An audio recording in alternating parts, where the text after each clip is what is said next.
Hola, hola. Bien. Vamos a hacer una breve charla sobre el cultivo de maíz y sobre, digamos, la finalidad de Stein o los objetivos de Stein en Argentina, ¿de acuerdo? Yo voy a hacer una breve introducción de lo que es el semillero a nivel mundial, una cronología un poco de la historia de Stein y después vamos a meternos un poco en el contexto del maíz de Argentina y después Daniel va a seguir un poco ya de lleno con los maíces y el objetivo nuestro dentro de este contexto de maíz en Argentina. ¿Bien?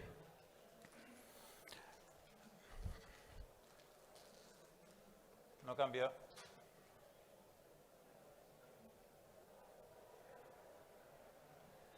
Ahí está. Bueno, un poco ahí, como reza el título, la revolución en el maíz. Ya van a ver por qué.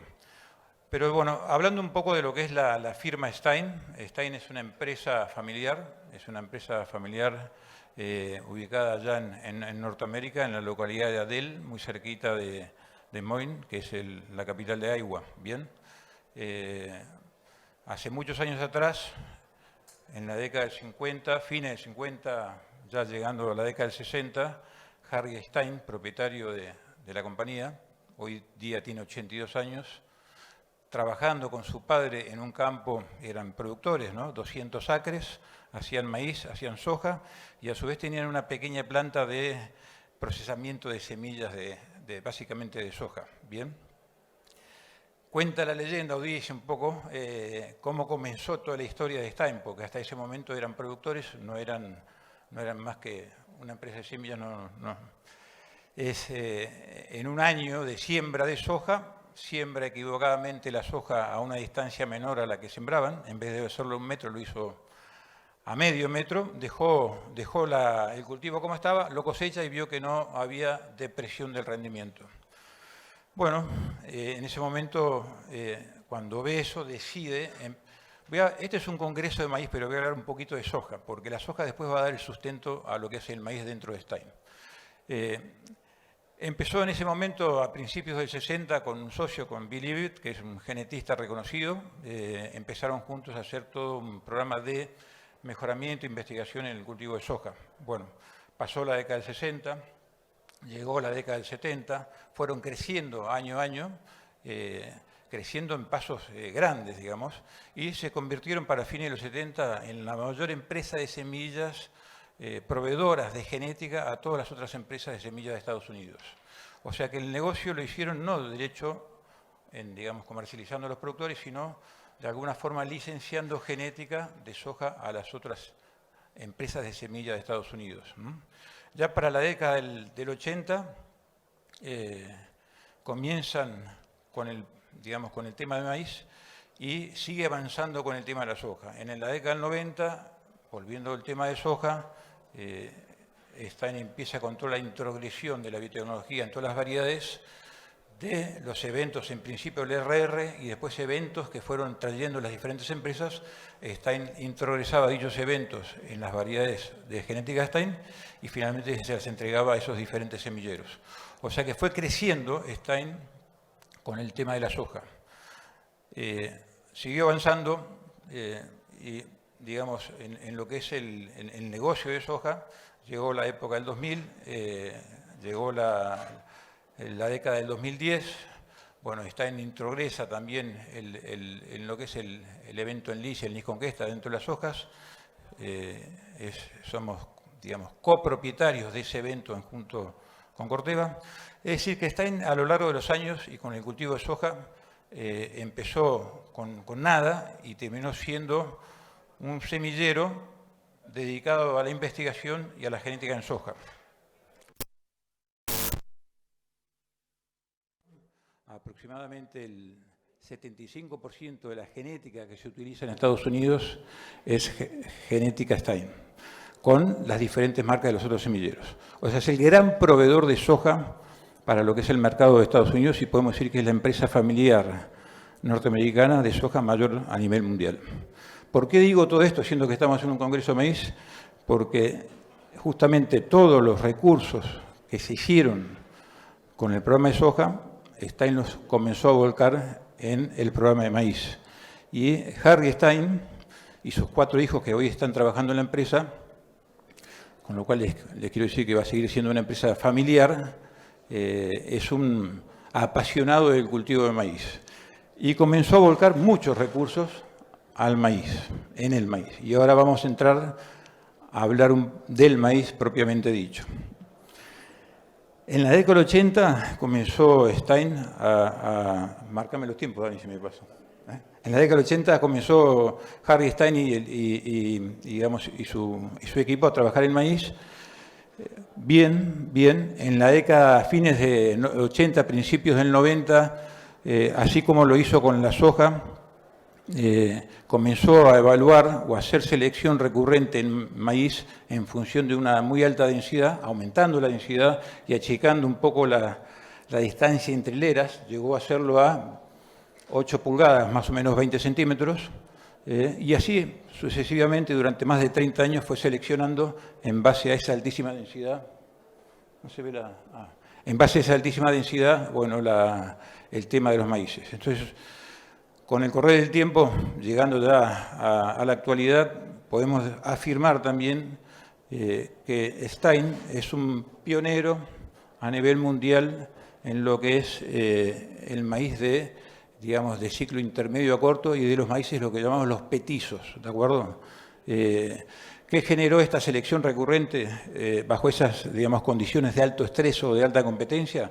Maíces de menor porte, líneas parentales de menor porte, de mejor agronomía, de buenos tallos, y eso permite en definitiva en el cultivo de maíz lograr un poco más de rendimiento. O sea, el rendimiento va a hablar Daniel después, va de la mano de la genética por un lado y el progreso genético, pero también va de la mano de ciertas, condiciones o variables, de manejo. Y la principal variable de manejo que influye en el rendimiento es la densidad para cada ambiente, la mayor densidad para cada ambiente. Bien, con esto lo que les quiero decir es, Stein hasta ese momento nunca se había salido de Estados Unidos.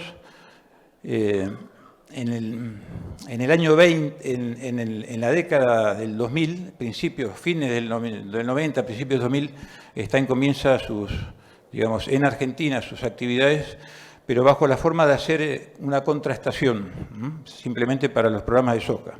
A partir de la década del 2010, básicamente en el 2017, comenzamos nosotros con la empresa acá en Sudamérica. Primero en Argentina, en el año 2017 tenemos una estación experimental en Venado Tuerto, otra estación experimental en Santa Fe, otra estación experimental en La Cruz, en Tucumán. Trabajamos en Bellavista Corrientes y en Formosa con todo lo que es el programa de genética. Bien. Y en el año 18 nos instalamos ya en Brasil, en el Mato Grosso, en la localidad de Lucas do Rio Verde, también con un equipo de genética de maíz y un equipo de genética de soja y demás. Daniel me está apurando. Bien, o sea que estamos ya instalados en Argentina como empresa, con equipos de genética, con equipos de desarrollo, con equipos comerciales, trabajando bien. En el año 19 entramos en Uruguay, ya asociados con una empresa de Uruguay, que es una empresa familiar, una empresa que se llama ADP, Agronegocios del Plata, y en el año 20 comenzamos con nuestra actividad comercial también en Paraguay. Bien, ahora lo que vamos a ver, y introduciéndonos un poco para que Daniel siga, es que nos encontramos en Argentina a partir del año 17. ¿Qué vimos en Argentina? Bueno, primero es lo que ven ustedes en la gráfica. En la gráfica de la izquierda se ve lo que es la proporción de siembra temprana en Argentina. En la gráfica de la derecha vemos la proporción de siembra tardía. Ahí ven un poco círculos, cada círculo da una idea de hectáreas y después la intensidad del color da la idea de la proporción en esa cantidad de hectáreas de siembra tardía o temprana. Y vemos que normalmente en Argentina, a partir de la década, mediados de la década del 90, con la soja RR, se expandió la agricultura y muchas de esas zonas comenzaron con la siembra más tardía, siembras de fin de noviembre, diciembre y enero. Bien. ¿Qué nos encontramos en el año 17 cuando llegamos en Argentina? En el círculo de la izquierda ven La cantidad de híbridos que hay comerciales que hay en el mercado de Argentina ronda aproximadamente los 220, los 230 híbridos. De esa cantidad de híbridos, solamente el 1% son híbridos de madurez relativa que llegan hasta 114, es lo que llamamos los cortos. Solamente el 1%, 2 materiales en 230 materiales. Y el 11% de híbridos de lo que nosotros denominamos los petizos de menor porte, o sea, muy pocos materiales bien. Al 2022, al día de hoy, esas cifras fueron un poco aumentando. Creemos que en gran medida por nuestra participación en el mercado de Argentina de maíces y también así aumentaron los cortos y disminuyeron un poco los híbridos de ciclo completo. Lo que quiero decir es que no había en Argentina, digamos, investigación genética para maíces de ciclos más cortos o para lo que es la siembra tardía. Esto también fue acompañado, va acompañado un poco de la biotecnología, ¿no? Allá por el año 17 ven que había casi poca cantidad, no estamos hablando del 7% de tecnología Viptera 3 y PowerCore, y después para esta campaña ya hay un poco más de biotecnología en maíces para control de lepidópteros, ¿no? Finalmente, para dejarle ya a Daniel el micrófono y que hable específicamente de los maíces, lo que quiero decir es, cuando llegamos nosotros a Argentina, nos encontramos con un panorama, digamos, que es el que les acabo de comentar, y ahí vimos como una oportunidad para nosotros y también vimos que esa oportunidad que se nos daba era bien asociada al tipo de maíces que tiene Stein de ciclos más cortos, de híbridos más petizos, que toleran un poco más de densidad, que toleran la siembra tardía, que no se van tanto en altura en esas siembras tardías, y ahí nosotros es como que vimos una oportunidad para entrar y poder darle a los productores, digamos, híbridos de ciclos muy cortos a híbridos de ciclo largo. Estamos con todos los, digamos, la paleta de madureces en cuanto a híbridos. Lo voy a dejar a Daniel para que siga ya hablando específicamente de esos materiales. Gracias.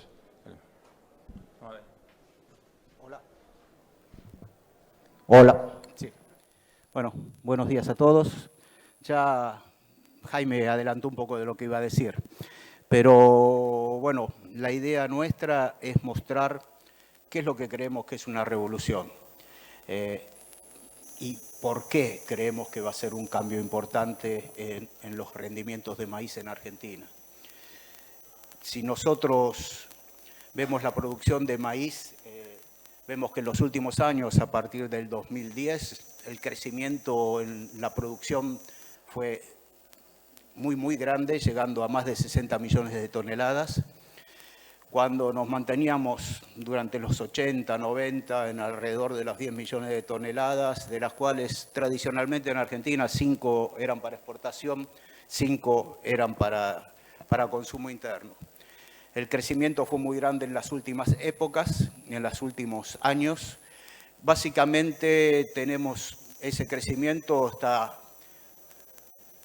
explicado por el aumento de la superficie. Llegamos el año pasado a cerca de más de 8 millones de toneladas, de hectáreas. Este año estamos alrededor de las 7.800, 7.900, perdimos algunas siembras o bastantes siembras por la sequía que tenemos, pero lo importante para ver acá y para analizar es la evolución del rendimiento. Tenemos en la primera etapa, en los 80, que el rendimiento prácticamente en Argentina no cambió. Ahí a fines de los 80, en los principios de los 90, vino la primera revolución, que yo la llamaba en aquel momento romper con mitos. Había 4 mitos muy importantes en el maíz en Argentina que impedían que aumentase el crecimiento. Eran mitos no basados en ninguna experimentación, sino básicamente mitos. Que el maíz tenía que ser colorado, duro, colorado, merlo blanco, era el primer mito. El segundo, que los híbridos dobles eran necesarios, que los híbridos simples no tenían estabilidad. El tercero, que no había que fertilizar. Había gente en INTA que decía que el nitrógeno quemaba el maíz, y, aunque parezca mentira, es así. Y después otro acerca de la pesticidad y demás. Eso se rompió hacia fines de los 90 porque el cultivo del maíz estaba por desaparecer. Llegamos a menos de 2 millones de hectáreas en un momento. Entonces hubo una gran revolución y la revolución fue impulsada por un cambio de germoplasma muy drástico.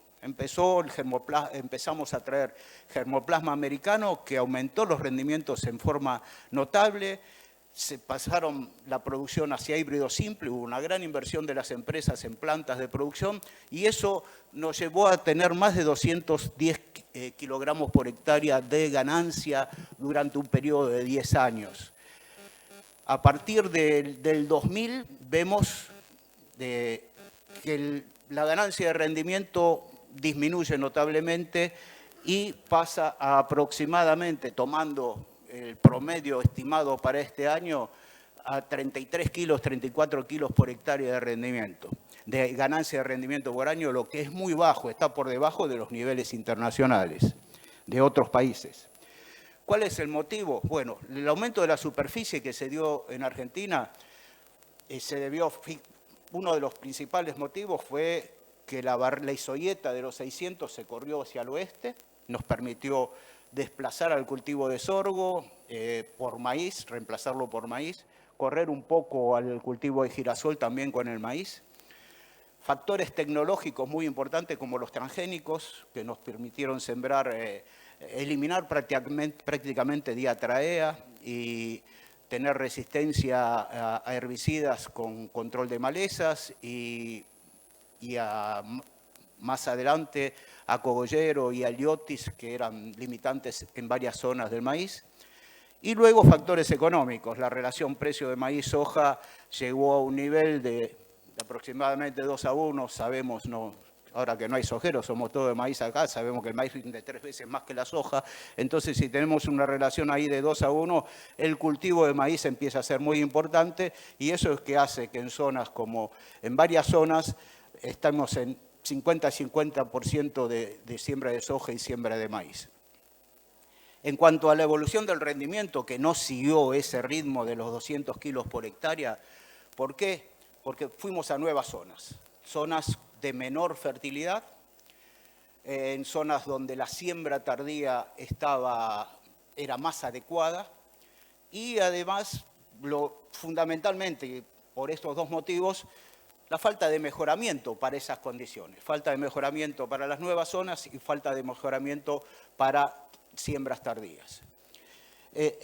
Mejorar maíz en Argentina con una superficie de 3 millones de hectáreas y focalizados en el Corn Belt, o sea, centro-norte de Buenos Aires, sur de Santa Fe, este de Córdoba y algo hacia a la zona de Río Cuarto, que era donde estaban básicamente los polos maiceros, es sumamente fácil. No tenemos limitaciones de heladas, tenemos un periodo de heladas enorme que nos permite básicamente trabajar con cualquier ciclo 125 y sin problema, con siembras tempranas.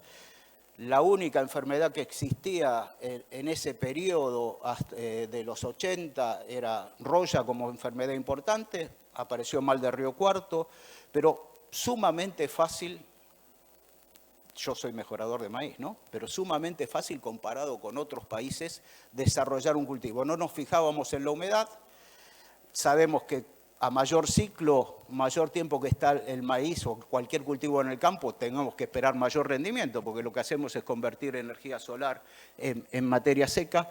Entonces era relativamente fácil o muy fácil, desde mi punto de vista, mejorar maíz. Cuando aparecieron estas nuevas zonas, estas nuevas características, la cosa se complicó, aparecieron nuevas enfermedades y aparecieron requerimientos de ciclo muy importantes. Entonces, voy a focalizarnos en 3 ambientes en los cuales hace falta un mejoramiento específico. Todas las centrales de mejoramiento hasta hace muy poco tiempo en Argentina estaban entre Venado Tuerto, Pergamino, alguna en Junín. Recién hace unos 4 años, 3, 4 años, empezaron a abrirse estaciones de mejoramiento en Córdoba, focalizándonos ya para otras zonas. Lamentablemente las estaciones de mejoramiento que había en la zona de Tucumán desaparecieron, pero bueno, el no tener estaciones y un desarrollo, un mejoramiento específico para cada zona y para cada necesidad nos hace que vayamos para atrás en lo que es rendimiento. O sea, no podemos, es una gran paradoja, estamos hablando de gran tecnología, de agricultura agricultura dirigida, agricultura por ambiente, precisión de siembra y demás, y no tenemos los materiales de maíz requeridos para cada necesidad del productor o para cada planteo agronómico que existe o bien para cada zona.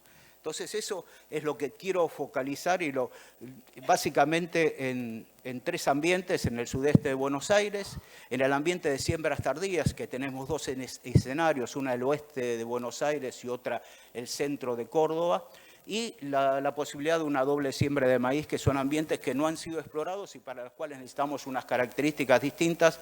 Y básicamente me voy a focalizar en lo que es la disponibilidad térmica, la suma térmica y el periodo libre de heladas que nos ponen bien en evidencia que necesitamos otro tipo de maíz para las distintas zonas. Si vemos acá los 9 partidos del sudeste de la provincia de Buenos Aires, desde Azul hasta Tres Arroyos, vemos que en los últimos, aquí tuvimos un problema en el año 96-97, quizás para los memoriosos, el problema de mal de Río Cuarto. Veníamos creciendo muy bien en esa zona, con maíces adaptados para la zona, dentados de ciclo corto, y esa debacle del mal de Río Cuarto hizo que todas las empresas desaparecieran, sacaran de su portafolio ese tipo de maíces, y también muchas dejaran o la mayoría, dejaran de investigar en el sur de la provincia de Buenos Aires, que lo consideraban un ambiente difícil para el cultivo de maíz. Y vemos así que luego de esa debacle la superficie bajó y ahora empezó a subir hacia fines del 2010. Pero la gran diferencia es que mucha de esa que se siembra no se cosecha. Quiere decir que el maíz que se está sembrando no es un maíz para cosechar granos, sino un maíz de doble propósito, o básicamente que por inclemencias del tiempo y del cultivo decide no cosecharse en grano y cortarlo antes.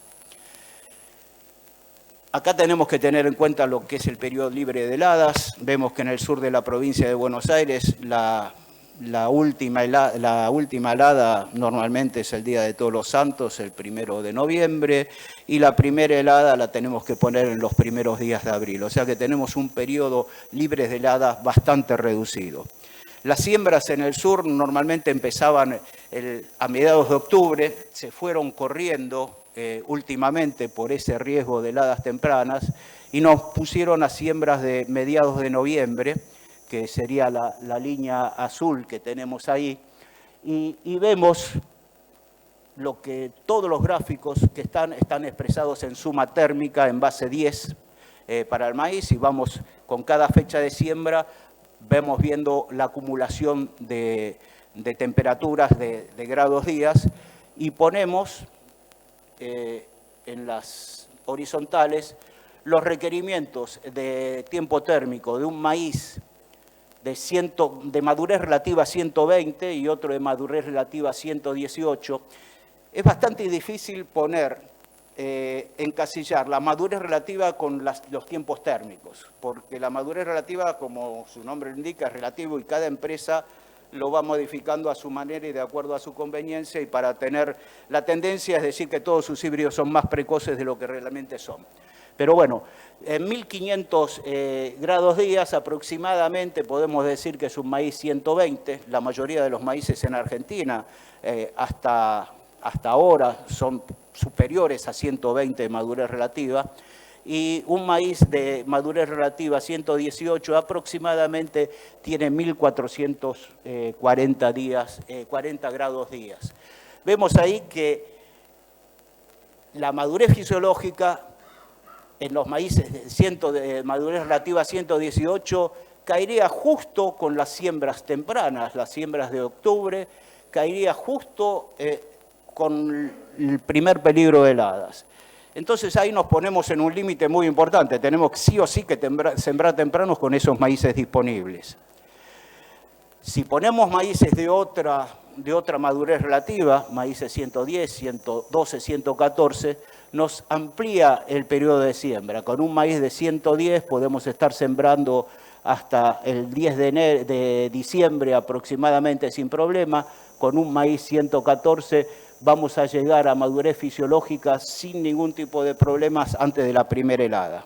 Entonces, este es lo primero que quiero focalizar. Para el sur de la provincia de Buenos Aires tenemos que desarrollar híbridos de menor madurez relativa, de menor tiempo térmico entre siembra y madurez fisiológica, y eso es una de las cosas que tenemos dentro de Stein estamos desarrollando y con lo primero que hemos salido al mercado. Si vemos acá en este gráfico, vemos que si vamos a estar sembrada con un maíz, esto no marca, ¿no? Pero para maíz madureces de 114 a 110, estamos en el rango de siembras de hasta mediados de noviembre a principios de diciembre sin mayor tipo de problemas. Si queremos ir a siembras todavía más tardías, tendríamos que bajar la madurez relativa, y para sembrar, por ejemplo, a mediados de diciembre necesitaríamos un maíz de madurez relativa 104.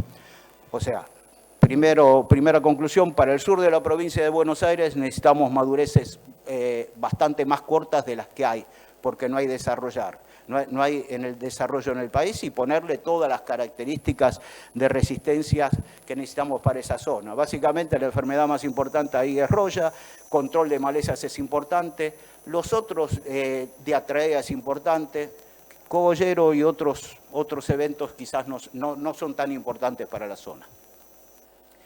Si vamos a lo que es siembras tardías, tenemos que analizar la región subhúmeda. En este mapa desarrollado por Otegui y Mercado en su trabajo de 2018 sobre siembras tardías, nos muestra que a partir del 2010 hubo un incremento muy importante de las siembras en el centro de Córdoba, en el oeste de la provincia de Buenos Aires, en La Pampa, y todo ese incremento está determinado por siembras tardías. Básicamente por este motivo, porque en las siembras subhúmedas, en las zonas subhúmedas, las siembras tardías nos ponen al periodo de floración, 20 días antes, 20 días después de la floración, lejos de todos los tipos de estrés hídrico, también en este gráfico presentado por Otegui y Mercado. O sea que hay una necesidad en zonas subhúmedas de focalizarnos en siembras tardías para poner a la floración en la mejor etapa. Pero como les dije antes, si no estamos desarrollando híbridos específicos para esas siembras tardías, si no nos focalizamos con un programa de mejoramiento en la zona de Córdoba, es muy difícil que logremos algo para eso. Si nosotros ponemos en un programa, en un ensayo, y esperamos a que todo esté seco, normalmente vamos a seleccionar al híbrido de ciclo más largo porque es el que va a rendir más, y vamos a estar descartando a todos los híbridos cortos. Entonces nos tenemos que poner en cada área y trabajar en lo que se llama relación rendimiento-humedad, que es lo que normalmente se usa en Estados Unidos y en Europa, y poner ese concepto en el mejoramiento nuestro, en nuestros programas de mejoramiento, para desarrollar híbridos adaptados a las distintas condiciones y a las distintas prácticas de manejo. Ustedes habrán sentido muchas veces que en Estados Unidos, cuando se atrasan las lluvias, los productores van cambiando de híbrido, van poniendo híbrido de madurez más precoz. Bueno, nosotros, hasta este momento, y sin aparecer nosotros con híbridos precoces, el productor no tenía esa alternativa. Tenía sí o sí sembrar ese maíz de 120, 124 de madurez relativa, y en siembras tempranas, en siembras tardías. Si nos ponemos en el oeste de la provincia de Buenos Aires, en Trenquelauquen, ahí el limitante que tenemos es las heladas. Tenemos la primera helada aproximadamente el 10 de abril o un poco antes, principio de abril. El año pasado fue muy grave la helada del 31 de marzo. Y vemos que con los maíces de madurez relativa 120 o 118, llegamos bien con las siembras del 15 de octubre. En esta zona no tenemos limitación de humedad al principio de la siembra y podemos sembrar el 15 de octubre. pero si queremos asegurarnos, escaparnos del periodo crítico, vamos a empezar a sembrar a partir del 1 de diciembre. Y ahí ya se nos pone muy peligrosos trabajar con maíces de madurez relativa por arriba de 120. Y si nos vamos a siembras después de trigo, del 1 de enero, o bien siembras del 15 de enero, como se dan en esa zona, ya la situación es imposible de manejar con maíces inferiores, de madurez superior a 118. Entonces ahí es donde aparecen los maíces de madurez relativa inferiores a 118, lo que nosotros empezamos a llamar los petizos, y los maíces de madurez relativa inferiores a 114, que es lo que nosotros llamamos los cortos. Vemos que con un maíz de madurez relativa a 114 podemos sembrar tranquilamente hasta principios de diciembre y vamos a tener un periodo de secado muy importante, muy bueno, y con un maíz 110 sería el límite para estar sembrando prácticamente el 1 de enero. Si queremos sembrar ya el 15 de enero, vamos a estar en riesgo, tendríamos que ir con maíces inferiores a 110 y ya ahí el potencial de rendimiento que vamos a alcanzar va a ser bastante más bajo. Entonces, lo que quiero marcar es que para el oeste de Buenos Aires, tener maíces entre 114 y 110 es muy importante, sobre todo para las siembras tardías, porque tenemos que tener en cuenta la acumulación térmica. Si vamos al centro de Córdoba, acá es donde es lo que más mueve el gráfico de producción en Argentina. Vemos que el gran crecimiento se dio en los últimos 10 años con la aparición de la soja transgénica que empezó a colonizar y luego los maíces transgénicos se fueron desplazando hacia la zona, primero con la resistencia a diatrea, luego con la resistencia a cogollero, pero no fueron acompañados de la ganancia de rendimiento que sí teníamos en los años anteriores. Si nos ponemos en el centro de Córdoba, este es un promedio, es las sumas térmicas que tenemos en Río Primero, tomándolo como la media de las zonas de siembra en los 7 departamentos de Córdoba donde se siembra maíz tardío. Vemos que si sembramos en octubre no vamos a tener mayor problema de ciclo, pero es muy difícil sembrar en octubre porque no llueve y nos posicionaríamos, no llueve, no tenemos humedad en el suelo y también nos posicionaríamos en una floración bastante complicada, una floración de enero bastante complicada en la zona. Si empezamos a sembrar los primeros días de diciembre, estos maíces de madurez relativa 118 y 120 funcionan perfecto, pero cuando nos vamos atrasando en la siembra, nos vamos a siembras de enero, ya necesitamos maíces más cortos y tendríamos que estar poniendo maíces madurez relativa 116, 114, 110, 112, para poder tener una seguridad de escaparnos del riesgo de la helada con maíces de ciclo más cortos. Todos estos maíces en el centro de Córdoba, no solo para estas siembras tardías tenemos que tener en cuenta la madurez, sino también las resistencias a enfermedades. Cuando empezamos a sembrar en Córdoba apareció el tizón, el Cerobilum tursicum, el Mythosporium tursicum, que no existía como enfermedad en Argentina y es muy importante en la zona, en algunas campañas y en algunas condiciones. También el Gray Leaf Spot o la cercosporiosis también empezó a ser una enfermedad muy importante. Entonces estos maíces tienen que tener incorporadas esas resistencias. Además de la fortaleza de caña, porque si nos agarra el periodo de llenado durante el mes de marzo con mucha nubosidad, vamos a tener mucha movilización de la caña de la fuente al destino, de la caña a la espiga, y se nos van a debilitar la espiga y se va a caer el cultivo, que es algo que ocurre en muchos híbridos y que al principio de la migración del maíz hacia Córdoba se daba muy asiduamente. Para solucionar ese problema buscamos maíces de gran tolerancia a las densidades, poner tolerancia a las densidades nos da fortaleza de caña, y además de porte bajo que hace que al tener un menor brazo de palanca, tener la espiga a 80 centímetros, ante condiciones de viento y demás, tengamos menor cantidad de quebrado.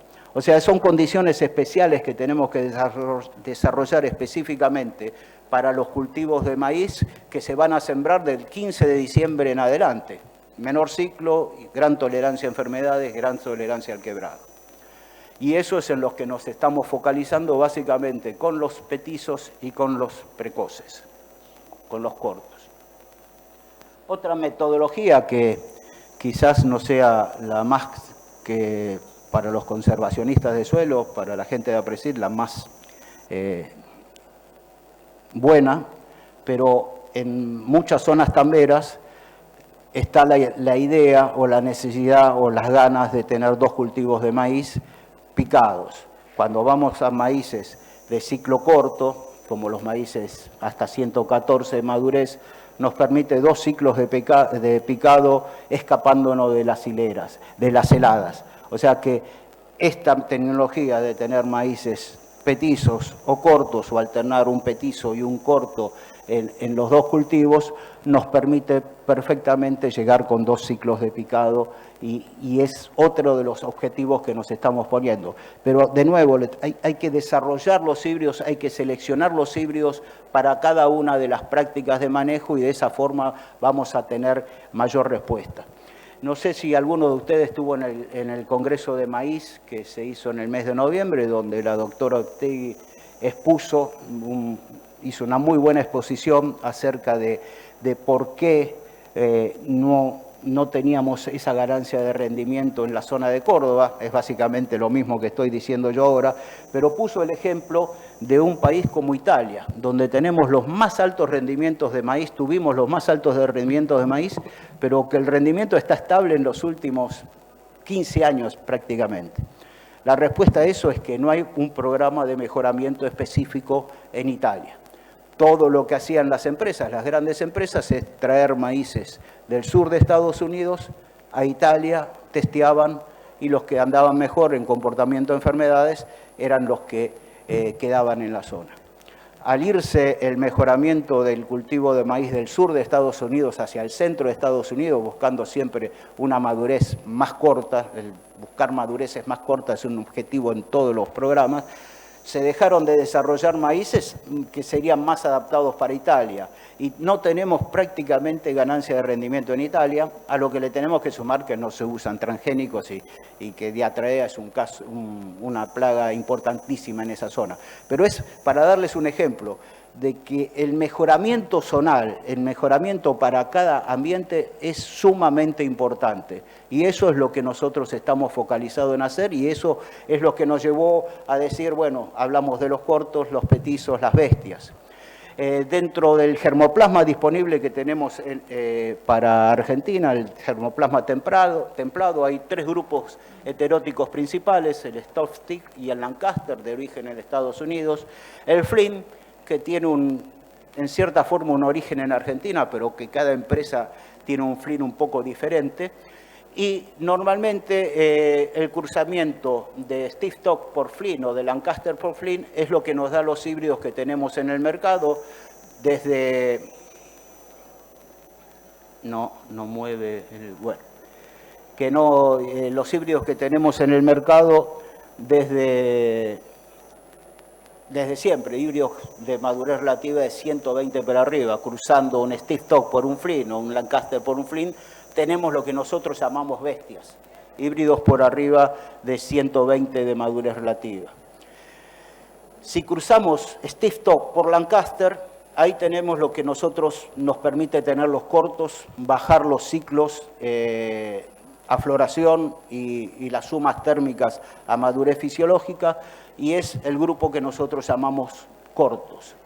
Y el nuevo grupo, el de los petizos, es cruzando, obteniendo maíces que tienen un 75% de sangre americana, por decirlo de alguna forma, aunque el mejoramiento está hecho en Argentina, ya sea por cruzamiento de Stiffstock por Flynn o Lancaster por Flynn, cruzados de acuerdo a el Stiffstock por Flynn por Lancaster, Lancaster por Flynn por Stiffstock. Eso nos da los petizos, que nos permiten tener madureces relativas cercanas a entre 114 y 116 y porte muy bajo. Bueno, y para terminar, esto es básicamente el concepto nuestro de mejoramiento, trabajar con estos grupos, desarrollar estos grupos heteróticos, haciendo cruzamientos de distinto tipo y posicionando y seleccionando para las distintas condiciones agrícolas de manejo y los distintos ambientes. Bueno, las características de los cortos, los petizos, básicamente el petizo está por debajo de 118 de madurez relativa, el corto por debajo de 114 y las bestias por arriba de 119. En los cortos tenemos 9741, 9734 en este momento en el mercado. A veces cuando vean las sumas térmicas, aquí están expresadas en base 8, por eso le dan números distintos a si lo expresamos en base 10. Es algo que nos tendríamos que poner de acuerdo entre los distintos mejoradores de maíz y fisiólogos en Argentina. 9734, 9741 y uno nuevo que viene que es el 9735. Son híbridos de gran respuesta a la densidad. Las mayores rendimientos los vamos a obtener con densidades superiores a 85.000 plantas por hectárea y en siembras tardías entre 65, 70 y 85.000 plantas por hectárea.